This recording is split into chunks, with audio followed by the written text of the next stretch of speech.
Ақылды үй. Қайырлы күн. Қайырлы күн. Мен осы ауданнан үй сатып алу үшін келдім. Қандай үйлер бар? Бізде көптеген үйлер бар. Сіздің қандай талаптарыңыз бар? Үй кең әрі жарық болу керек. Балаларыма ыңғайлы болу үшін мектепке жақын орналасса деймін. Жақсы. Мына үйді көріңіз. 5 бөлмелі әрі ақылды үй жобасымен салынған. Ақылды үй? Ол сонда қандай үй? Мен сізге түсіндірейін. Ақылды үй адам араласпай-ақ кейбір міндеттерді шеше алатын жүйе. Бұл үйде шамдар автоматты түрде жанады, өшеді.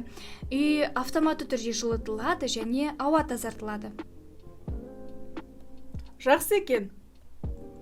Үйде тіпті сымсыз бейнекамера, электронды құлыптар бар. Үйді басқа қалада отырып та телефонмен басқара бересіз. Тағы қандай артықшылықтары бар?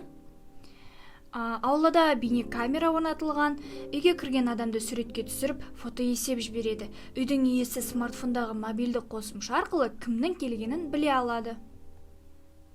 Бұл тамаша екен. Суреттері бар ма? Мінекей. Қаласаңыз барып көрсек те болады. Ендеше барайық.